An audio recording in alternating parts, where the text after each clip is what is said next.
Welcome back. In this segment we are going to cover a brake fluid exchange using a handheld extractor. This is the most common in our stores, and very affordable if you want to buy your own. Before I spend $30 at Harbor Freight, how often would I really use it? Really, every time you do a brake job. Let's watch this clip. Every time you service brakes you will need to open the bleeders. Why is that, Dave? Let me show you. We put clean fluid in this master cylinder and then compress the piston with the bleeder closed.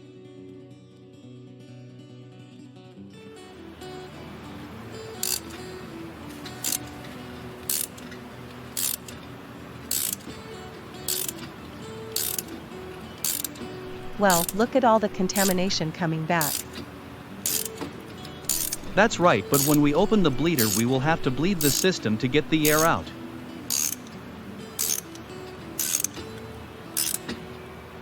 Let's see how that is done. It is important to never totally empty a master cylinder reservoir. This can cause air to enter the system and create extra work to purge a full system. If you're replacing the fluid entirely, you might like to begin by sucking the old fluid from the reservoir. Remove the bleed nipple adapter for this and use the suction hose to quickly draw the old fluid out. Replace it with some new fluid and leave the cap off for now. Always begin bleeding brakes at the wheel furthest from the master cylinder. Use the rubber bleed nipple adapter, connect the brake bleeder to the bleed nipple. Now loosen the bleed nipple a few turns and squeeze the trigger on your Toledo brake bleeder. Watch the fluid that flows down the tube and pause occasionally to check and top up the reservoir if necessary. Should the fluid drop too low, air will enter the system and you'll need to start again. Once you're confident that you've pulled the new fluid through, you can tighten off the bleed nipple, remove the brake bleeder and proceed to the next wheel.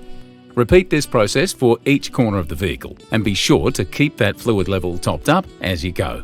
Once the final brake caliper has been bled, top up the reservoir one final time and replace the cap.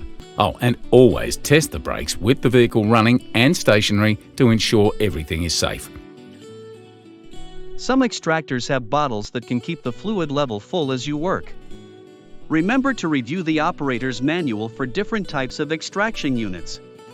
My master tech said some vehicles can bleed themselves, is that true? Yes, it is. We will cover that in the next section. I'll see you there.